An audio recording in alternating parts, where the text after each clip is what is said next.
Un Soir. Il est 19h11 et c'est l'heure des grands débats d'Europe 1 Soir avec vous, Emmanuel Faud. Nous parlons de la cigarette électronique et vous pouvez réagir ou nous témoigner sur europe1.fr. Oui, Olivia, je vous présente tout de suite nos invités avec qui nous allons débattre de cette nouveauté, de cette cigarette électronique censée remplacer la cigarette traditionnelle, mais qui pose un certain nombre de questions. Nous allons les soulever ensemble jusqu'à 20h sur Europe 1. Nous sommes en compagnie du professeur Bertrand Dotzenberg. Bonsoir. Bonsoir. Vous êtes pneumologue à l'hôpital de la Pitié-Salpêtrière, président de l'Office français de prévention du tabagisme, et vous avez publié notamment La République enfumée, les lobbies du tabac sous Chirac et Sarkozy, du meilleur au pire, aux éditions OFTA. Nous sommes aussi en compagnie de Brice Lepoutre. Bonsoir. Bonsoir. Vous êtes le président de l'association indépendante des utilisateurs de la cigarette électronique, et on peut dire que vous êtes donc un petit peu le point de ralliement, de référence sur le net de ceux qu'on appelle les vapoteurs, donc ceux qui utilisent et qui pratiquent la cigarette électronique. Tout à fait, oui, on est les porte-parole des consommateurs. Nous sommes en compagnie également de notre confrère Paul Moreira. Bonsoir. Bonsoir. Grand reporter à Canal+, réalisateur du film Tabac No Gosse sous intox, qui sera diffusé au mois d'avril sur Canal, on en parlera. Bonsoir Martine Pérez. Bonsoir. Notre consoeur, médecin et journaliste au Figaro, vous couvrez des sujets sciences et médecine, et vous avez publié le livre Interdire le tabac, l'urgence, aux éditions Odile Jacob. Également avec nous, Anne Le Gall, Bonsoir. notre spécialiste santé européen. Bonsoir Anne. On va commencer d'ailleurs avec vous, peut-être Anne, par faire une sorte d'état des lieux.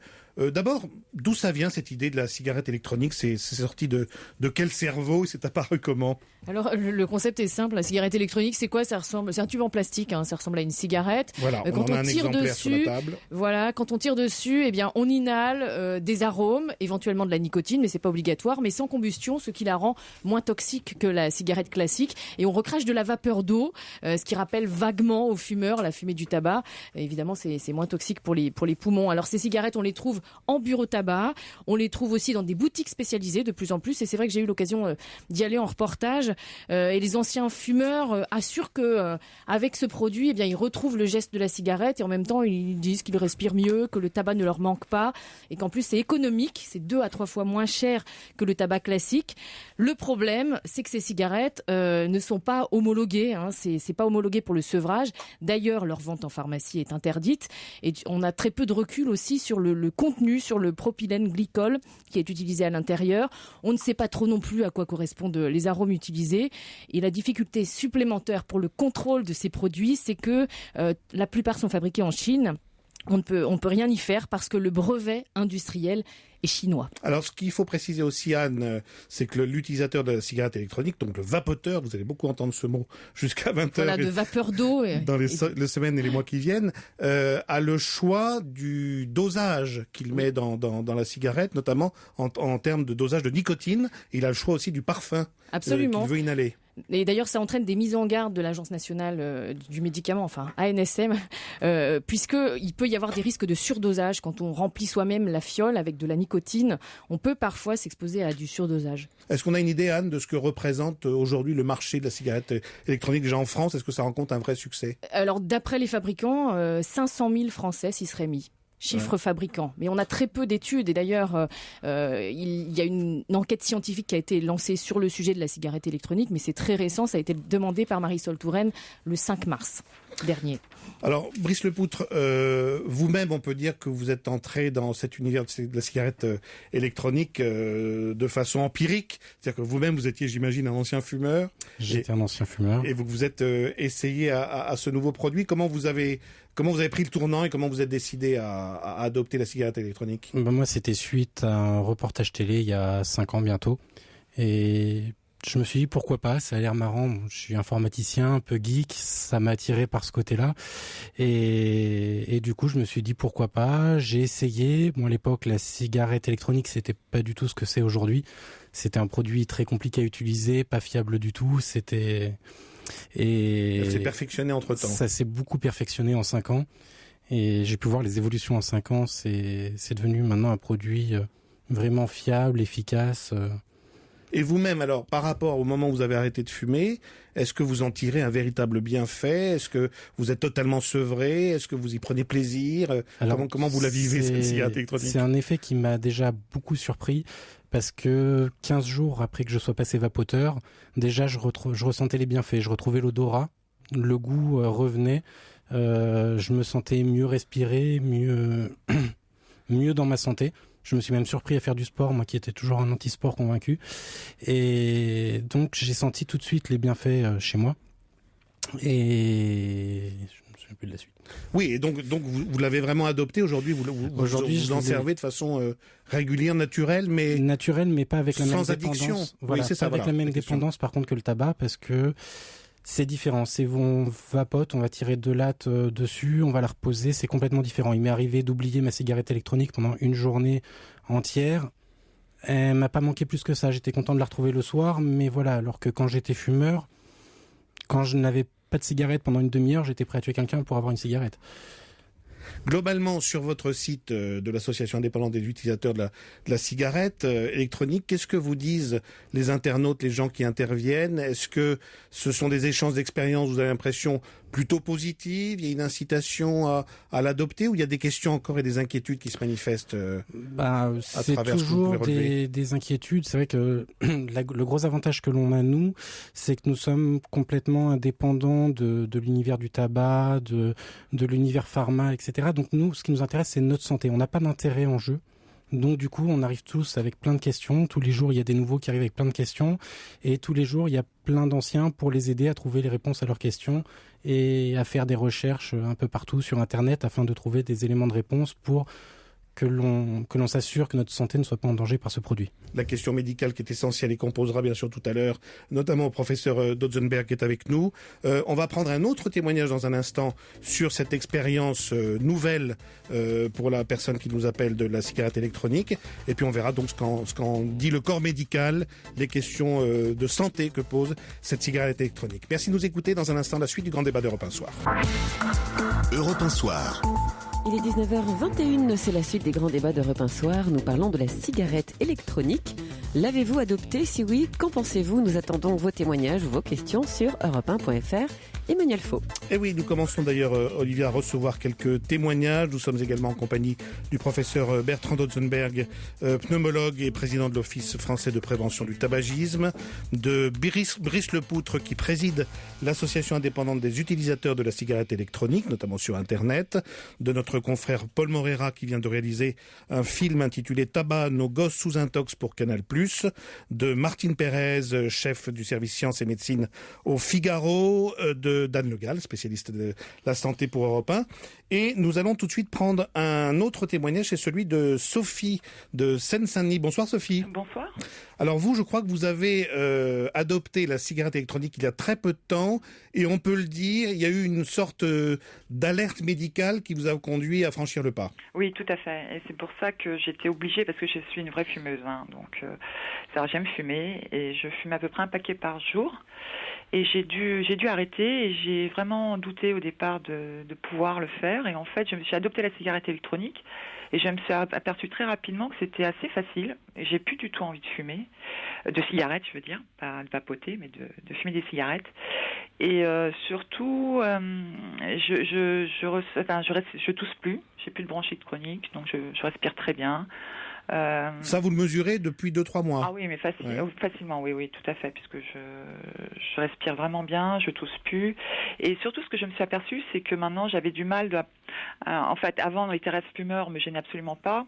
Aujourd'hui, je suis obligée de passer en apnée pour pas sentir la fumée, ainsi que les gens qui fumaient devant moi. Avant, ça me gênait absolument pas. Devant moi, oui, quand ils marchaient. Et aujourd'hui, je suis obligée de me déplacer parce que la fumée me gêne énormément. Et en fait, moi, c'est plus pour arrêter la cigarette que de continuer à vapoter, mais je suis persuadée, je me donne pas de délai, je veux pas me mettre une pression, mais je suis persuadée que je vais y arriver. En fait, parce que j'ai plus du tout envie de retourner à la cigarette. Et alors Sophie, puisque vous étiez quand même, on peut dire, une moyenne grosse fumeuse, ouais. Est-ce que là vous arrivez à maîtriser votre utilisation de la cigarette électronique, le moment de la journée que vous allez commencer, les heures auxquelles vous allez en prendre ou ne pas en prendre? Est-ce que vous arrivez un petit peu à faire une sorte d'agenda de votre vapotage? En fait, aujourd'hui, je me donne 4-5 mois où je vapote quand je veux. Vraiment, quand j'ai besoin, quand je veux. Je pense qu'à partir de juin, quand je serai en vacances, où je serai moins stressée, là, je vais me mettre des conditions. C'est-à-dire vraiment la prendre quand j'ai vraiment envie d'une cigarette, enfin de vapoter. Vraiment là, je vais essayer de prendre donc après les repas, le midi et le soir, ou sinon quand je boirai un verre d'alcool. Mais pas vapoter dans la journée. Et je pense qu'après, j'arriverai à complètement l'arrêter, oui.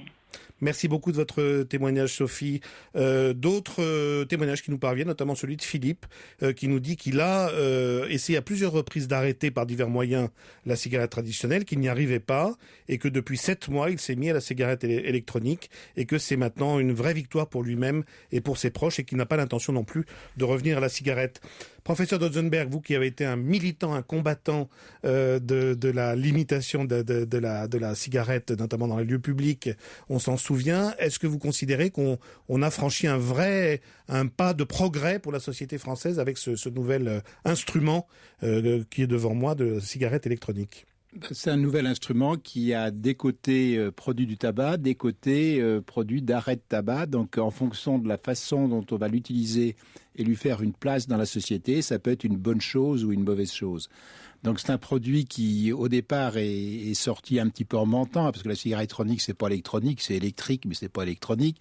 Ça fait pas de la vapeur d'eau, ça fait de la vapeur de propylène-glycol ou de glycérol. Oui, on dit vapeur d'eau un peu rapidement, je crois. Oui, non, c'est pas de l'eau, et c'est un produit qui est quand même irritant, donc il n'y a pas les particules qu'il y a dans la fumée du tabac, il n'y a pas le monoxyde de carbone qu'il y a dans la fumée du tabac, il n'y a pas les cancérogènes qu'il y a dans la fumée du tabac, donc c'est clairement moins toxique que le tabac, mais c'est pas inoffensif non plus. Donc pour un gros fumeur de passer, comme l'auditrice qu'on vient d'avoir, d'un paquet par jour à la cigarette électronique, il y a sûrement un gain pour la santé qui n'est pas prouvé par des études, mais qui est... Mais elle nous disait, je tousse plus déjà. Oui, non, mais ce qu'elle dit, et toutes les personnes qui passent de l'un à l'autre disent la même chose. Il y a des discussions, est-ce que l'odorat revient aussi bien ou pas, et même que la fumée la gêne. Donc ça, c'est quelque chose...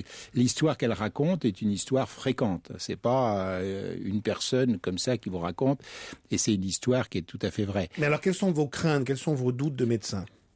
Pour ce produit réservé aux gros fumeurs, et a priori bien, nous on n'aime pas trop les produits qui sont pas évalués. C'est-à-dire qu'on nous dit que le Mediator c'est pas bon pour la santé, que la Diane 35, il y avait des études, c'est pas insuffisant. Là on n'a pas d'études du tout.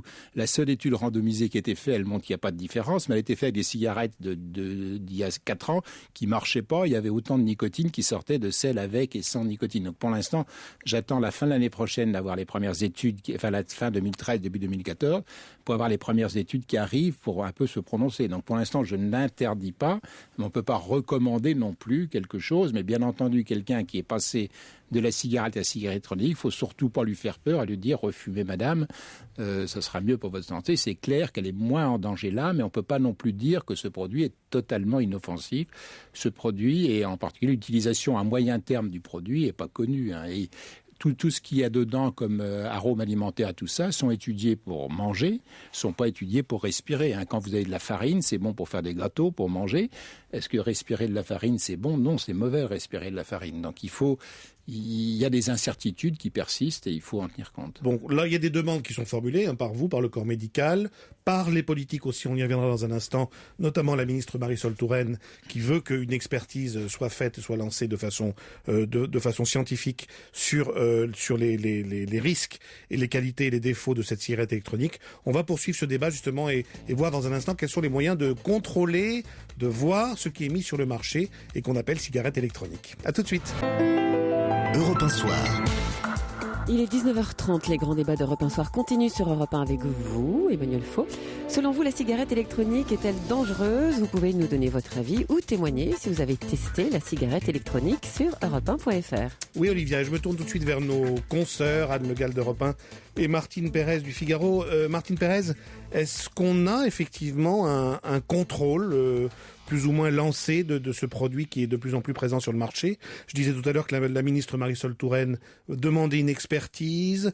L'ancienne ministre, la sénatrice aujourd'hui, Chantal Joanneau, veut une mission d'information parlementaire.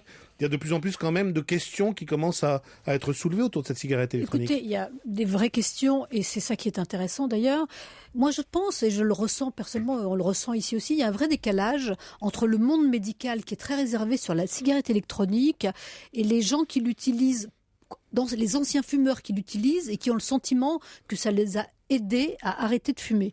Alors, c'est quelqu'un qui le disait dans un congrès, il y a quand même un certain nombre d'études, vous me contredirez pas, qui commencent à montrer que chez les fumeurs, ça peut constituer une aide au sevrage, parce que je crois quand même, quand on voit les ravages du tabac, que la cigarette électronique n'aura pas, en tout cas à ce jour, les mêmes ravages. Il y a eu quelques rares études sur ce sujet qui ont comparé les effets instantanés d'une cigarette fumée à une cigarette électronique sur le rythme cardiaque, sur la tension artérielle. Eh bien, la cigarette électronique n'altérait pas ces fonctions-là, contrairement à la vraie cigarette. Mais bien sûr, quand on est médecin, c'est extrêmement difficile d'aller encourager des personnes à utiliser un produit qui n'a pas été évalué. On veut des résultats plus rigoureux, on veut des choses, des normes c'est quelque chose de difficile. précises. En tant que médecin, moi j'ai aussi du mal à le recommander, même si j'ai des copains au Figaro, parce que je suis journaliste au Figaro, qui fument, qui fument beaucoup, et il y en a même un à qui je dis, écoute, essaye une cigarette électronique, il faut que tu arrêtes de fumer.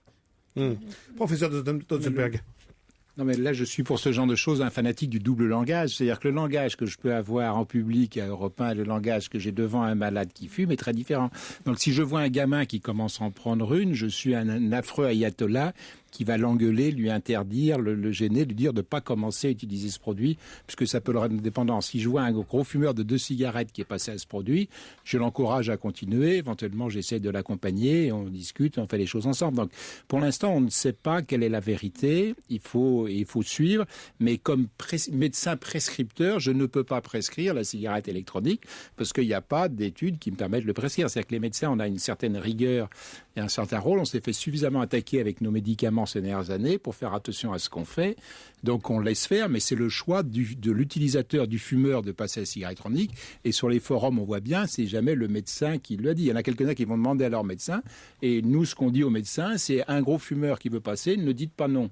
Dites-lui, c'est votre choix à vous de fumeur de passer à la cigarette. Ne dites pas non, mais non plus n'encouragez pas, parce que après, si dans 3 ans il y a un ennui, on va se faire taper dessus. Mais professeur Dotzenberg, est-ce qu'on peut pas se dire aussi que peut-être il y a eu un relatif échec des patchs et des tentatives post-cigarette classique, et que là on a l'impression qu'on a quelque chose qui marche mieux, donc on a plutôt envie d'encourager? Il y a cette année 2 millions de fumeurs ont pris 1 mois de substitut nicotinique ou de Champix ou d'autres médicaments pour s'arrêter de fumer. Il y a 500 000 vapoteurs. Donc on est pour l'instant, il y a plus de gens qui essaient d'arrêter par d'autres méthodes. Oui. Mais après, c'est possible aussi qu'il y ait une association. C'est-à-dire que moi, je vois très bien, dès que c'est des médicaments, avoir l'association patch et cigarettes électroniques ou patch et autres produits qui donnent qui permettent d'apporter la nicotine de façon différente au niveau du cerveau. Alors, Anne Le Gall, vous vouliez préciser qu'il y a vapoteur et vapoteur. Il y a des différences assez importantes. Et puis, il y a des vapoteurs très jeunes. Je trouve qu'il y a quand même des questions qui se posent autour de la distribution de ce produit, qui est vendu comme un produit de distribution courante et qui peut donc être consommé et acheté par des mineurs. Je ne sais pas ce qu'en pense le professeur Dotzenberg. À mon supermarché, là où je vais acheter mes légumes, on peut acheter à la caisse des cigarettes électroniques de très mauvaise qualité, me dira mon éditeur, mais à la caisse avec les bonbons. Rien n'interdit à un professeur de maternelle de l'utiliser devant ses élèves ou de l'utiliser au cinéma ou ailleurs. Il faut qu'il y ait des règles, mais à la limite, pour l'instant, le gros du marché, c'est d'une part les sites et les utilisateurs, d'autre part les boutiques qui sont relativement intelligentes. C'est-à-dire certaines se comportent même, je veux dire, comme des tabacologues en herbe et donnent des conseils. Et il y a une certaine responsabilité qui est faite. Et le produit s'est colossalement amélioré ces 3 dernières années. Donc les gens ne sont pas tous déraisonnables dedans, mais ils sont plutôt d'accord pour qu'on les encadre. Donc les la totalité des gens, que ce soit les vendeurs, les consommateurs et les médecins, sont d'accord pour que ce produit ne reste pas un produit de consommation courante non encadré, mais qui ait des bornes un peu, qu'on mette des limites et savoir où on peut aller parler. On va vers ça. Paul Moreira, je voulais qu'on vous entende, parce que justement là on parle des jeunes, ça doit vous faire un petit peu tiquer, puisque c'est au cœur de votre sujet, de votre film qui sera diffusé sur Canal+ le 17 avril, Tabac, nos gosses sous intox. Est-ce que ça, vous avez l'impression que c'est une sorte de gadget pour pays riches et pour peuple heureux, cette cigarette électronique, ou ça peut vraiment être un substitut sérieux, parce que vous révélez et vous soulignez l'importance de la cigarette chez des jeunes, et c'est des très jeunes dans certains pays du monde, notamment on parle de l'Indonésie, où je crois que ça peut commencer à l'âge de 4 ans, c'est ça?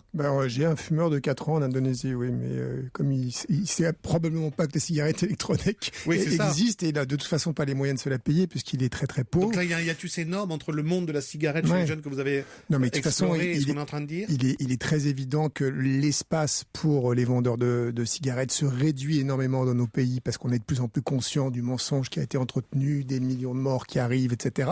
Et que donc se déportent des efforts de marketing et de vente, etc., vers des pays qui sont beaucoup plus faciles, comme l'Indonésie. Enfin, les pays d'Asie, c'est vraiment les plus ouverts. Mais je me suis quand même je me suis intéressé au pas suivant pour l'industrie du tabac, même si c'est pas dans le film en fait. Et ils ont conscience qu'en fait, il va falloir qu'ils inventent des nouveaux trucs. Et leur nouveau truc, c'est le smokeless tobacco, c'est-à-dire le tabac sans fumée. On peut considérer que la cigarette électronique. On s'en rapproche. Et ça. Alors, mais eux, c'est pas ça le produit qu'ils vont vendre. Qu'ils vont vendre massivement, qu'ils ont commencé à vendre massivement aux États-Unis, et qui va arriver peut-être, si les autorités sanitaires le permettent, un jour en France. C'est de la nicotine, enfin des produits à base de nicotine qu'on mange ou qui se dissolvent. Il y a le snus, enfin c'est des choses c'est des bonbons à la nicotine en fait, ou des sortes de gommes qu'on met dans la bouche à la nicotine. Alors quand on rencontre des lobbyistes, vous remarquerez que c'est impossible de rencontrer un porte-parole de l'industrie du tabac aujourd'hui. Ça devient de plus en plus difficile. C'est vrai qu'ils ont un chapeau noir sur la tête, mais sur ces produits-là, on peut, parce qu'ils disent c'est vrai, on a déconné pendant des années, mais vous voyez, on va changer les choses, on va faire des produits moins dangereux, des produits qui font pas de fumée, donc qui donnent pas le cancer. En gros, c'est des produits qui distribuent de la nicotine sans donner le risque de cancer du poumon. Et on leur dit, mais c'est quand même de la drogue, la nicotine. Vous avez vendu de l'héroïne pendant des années, et ils disaient, nous maintenant, on vend de la méthadone. C'est mieux de la méthadone que de l'héroïne. Ouais. On en est à ce niveau de cynisme dans le discours. Est-ce qu'on sait comment réagissent les professionnels des industries du tabac? Est-ce qu'on sait s'il y a une levée de bouclier, Anne Le Gall, Martine Pérez, face à cette émergence de la cigarette électronique qui leur fait quand même, peut leur faire de plus en plus concurrence? Pour l'instant, pas trop, mais comme ça peut être aussi une initiation à la cigarette, démarrer certains jeunes, c'est leur premier contact avec la cigarette. La cigarette électronique, je crois que c'est plus de la moitié des jeunes utilisateurs de cigarettes électroniques pour qui c'est le premier contact. Ah, donc c'est vu aussi comme une avant-cigarette. À la limite, c'est une première approche du geste. Bon. Martine Pérez? Écoutez, moi j'ai eu le sentiment, mais vous allez peut-être le confirmer, que l'industrie du tabac s'intéresse de près à la cigarette électronique et qu'elle-même va en produire. Allez-y. Ça va entrer sur le marché aussi. Les choses ont pas mal évolué. Avec des labels de cigarettiers? Les cigarettes électroniques sont clairement pas venues. Les cigarettes électroniques sont pas venues du tout. Les cigarettiers, ils y croyaient pas. Ils avaient essayé de développer depuis quelques années des cigarettes qu'on n'a pas tellement en France, mais des Areva, des Eclipse, etc., qui étaient des cigarettes pratiquement sans fumée, avec très peu de combustion, et les consommateurs n'en voulaient pas. Un petit peu comme en 2008, moi, mes fumeurs qui prenaient la cigarette électronique, ils trouvaient ça pas bon. Puis maintenant, le produit depuis 2010 ou fin 2009-2010, le produit marche bien.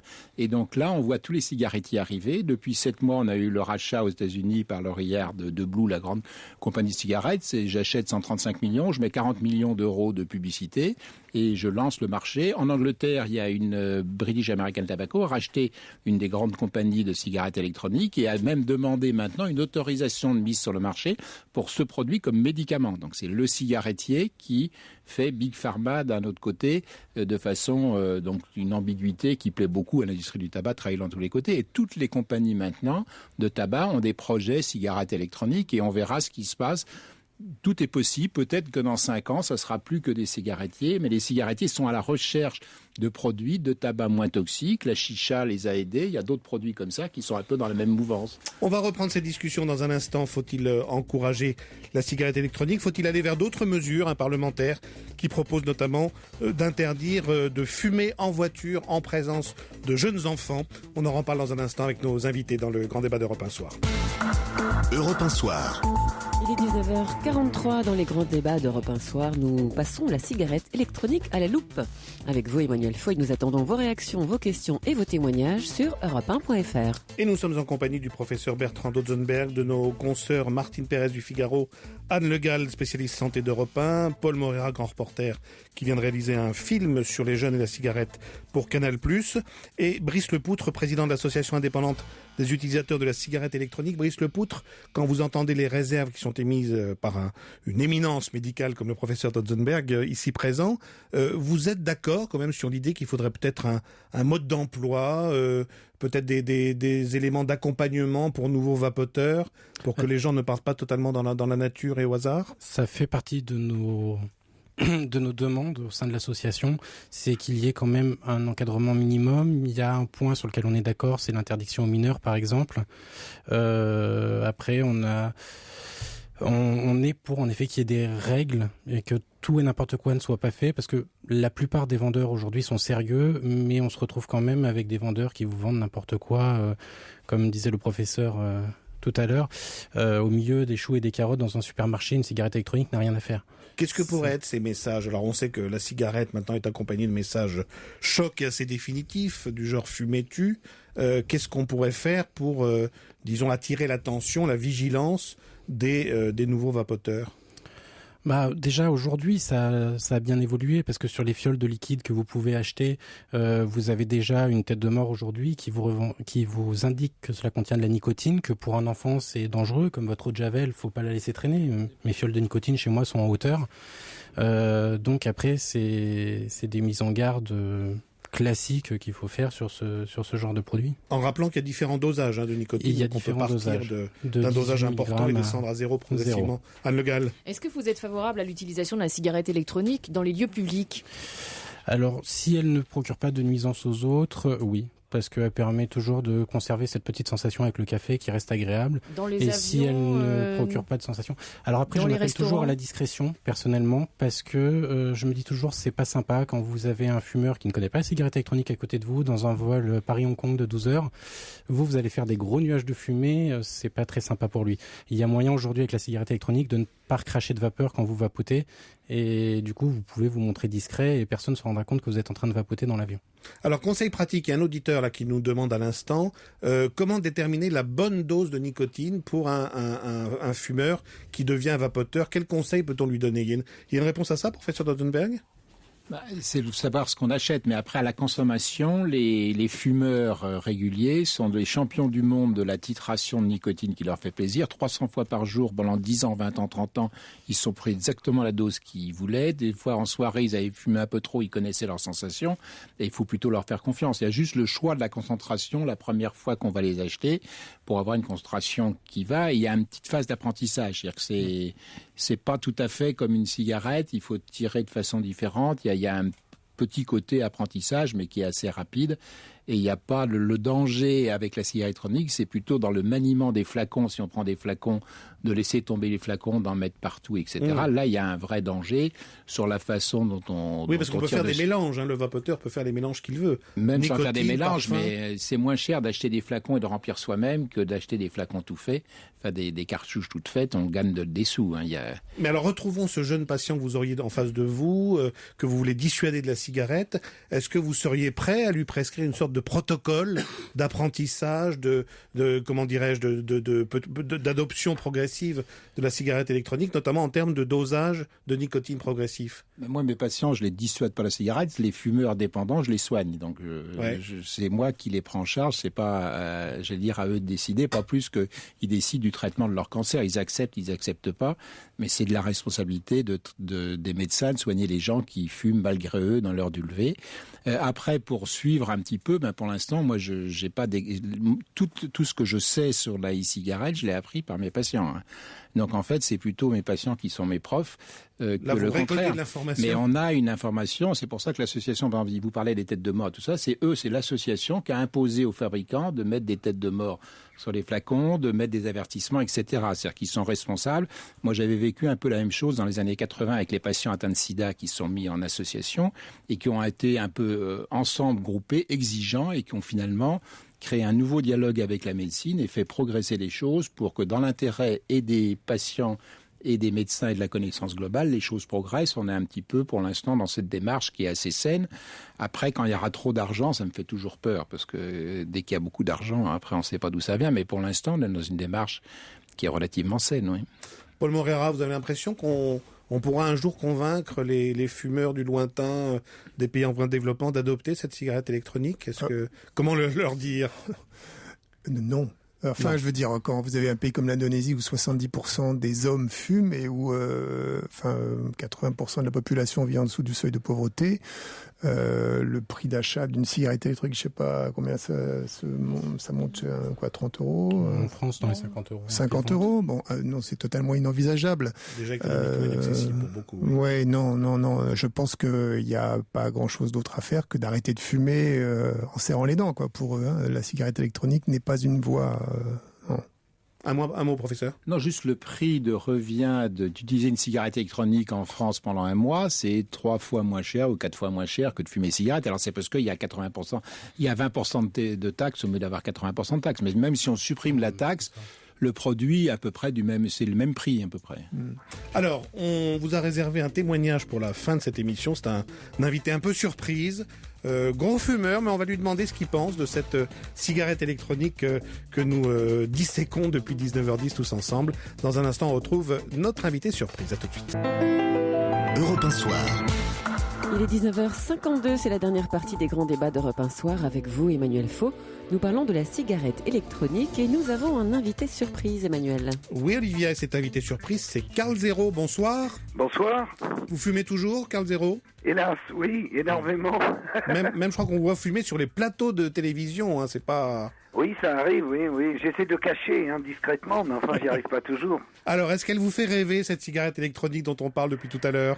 Ben oui, c'est vrai que j'ai pas essayé, mais faute d'être informé en fait, je crois, parce que j'ai vu des gens parfois, j'ai appris le terme en vous écoutant de vapoter, qui m'a fait marrer, et pourquoi pas essayer si on pense que ça remplace sans le côté goudronneux, quoi, parce que c'est vrai que la nuit je tousse, je cacherai à personne, au bout de 35 ans c'est un peu normal. Donc si grâce à ce vapotage je peux m'en sortir, parce qu'il y a quand même une pression terrible de la société sur les fumeurs, il faut parler des ravages psychologiques aussi. On s'en prend plein la gueule toute la journée depuis des années et des années, donc c'est assez lourd à porter et on se sent coupable en permanence maintenant. Il y a quand même aussi le phénomène du tabagisme passif dont on a parlé au bout de longues années, on a découvert des choses là-dessus. Oui, mais on a parlé aussi tout à l'heure, on a évoqué le Champix. Alors à une époque, ne reculant devant aucun sacrifice, je me suis dit j'essaye, alors j'ai pris du Champix. Mais comme c'est une forme d'antidépresseur, j'étais tellement bien que je fumais 2 fois plus. Donc c'est un pur Ça avait problème, des effets secondaires. Oui, l'effet secondaire, c'est que j'étais passé à 14 paquets par jour. Donc c'était quand même assez dangereux. Mais est-ce que vous, Carl Zero, vous auriez peur de perdre quelque chose en abandonnant le sacro-saint mégot? Est-ce qu'il y a du romantisme dans la cigarette traditionnelle? Il y a des choses où vous êtes prêt à franchir le pas? Non, c'est-à-dire, il y a un romantisme culturel parce que on a été élevé là-dedans. Moi, j'ai 50 ans, j'ai été élevé là-dedans. Le Cowboy Marlboro, Humphrey Bogart, ils fumaient tous. Et c'était le modèle américain fumait. Donc, on buvait du coca, on a fumé et bu du coca. Donc aujourd'hui, on se rend compte qu'on s'est fait rouler dans la farine et en même temps, il est un peu tard parce que c'est effectivement extrêmement dur d'arrêter. Alors, s'il y a une possibilité grâce à ce truc qui, à l'œil, fait un peu bidon, quoi. C'est un peu triste, le gars qui tire sur un truc en plastoc, c'est un peu dur. Mais si du coup, je respire mieux la nuit, je suis content, j'essaye. Mais non, c'est pas triste, dit Martine Pérez, c'est pour votre santé. Pas du tout triste. Oui, bien sûr, mais alors, là, c'est un autre débat, la santé. En ce moment, il y a alerte aux particules fines sur la région parisienne. On dit roulez pas trop vite, donc qu'est-ce qu'on se prend dans les poumons d'autre que le tabac, Mais vous vous rendez compte aussi que vous pouvez avoir un rôle un peu d'exemplarité, comme vous êtes une personnalité connue, si jamais on dit Carl Zero se met à la cigarette électronique, vous allez peut-être engendrer et déclencher des foules de vapoteurs derrière vous, et ça sera peut-être une victoire pour vous. Ça, alors vous n'avez pas pensé à ça? j'attends l'appel de la British American Tobacco pour être la tête de pont et recevoir le chèque pour faire la pub, ça, pas de problème. Merci beaucoup de votre témoignage, en tout cas, Carl Zero, et attention pour vos nuits de tout. D'accord. Veillez à votre santé. Paul Moreira, qui vous connaît bien, va vous surveiller. Vous pensez qu'il pourra je me souviens bien des réunions où Carl n'arrivait pas à cesser de fumer clope sur clope. Enfin, je lui souhaite d'y arriver quand même, parce qu'on vieillit tous. Non, je voulais juste dire un truc sur le Cowboy Marlboro. Très rapidement, dans mon enquête qui va passer sur Canal, j'ai déterré un documentaire de la télé anglaise qui a été interdit par Philip Morris, qui traitait justement du vrai Cowboy Marlboro, qui sont les vrais Cowboy Marlboro, qui fument vraiment des Marlboro. Et on voyait ce que ça donnait au bout de 20 ans de tabac. Voilà, on peut découvrir ça sur Canal. Parce que vous parlez de tous ces personnages qui ont inspiré, notamment beaucoup la jeunesse, évidemment, les images mythiques sur les papiers de cigarettes et autres. Ça s'appelle Tabac, nos gosses sous intox. Ce sera diffusé le 17 avril à 20h50 sur Canal+, avec ou sans filtre? Crypté? Non crypté. Malheureusement crypté, mais après, vivra sa vie, j'espère. Merci à tous pour ce grand débat d'Europe 1 Soir. Professeur Dotzenberg, Martine Pérez, Anne Le Gall d'Europe 1 et Monsieur Le Poutre d'être venus ce soir. Dans un instant, on vous parlera de la spéciale, bien sûr, à l'occasion de l'intervention du président de la République dans quelques minutes sur France 2.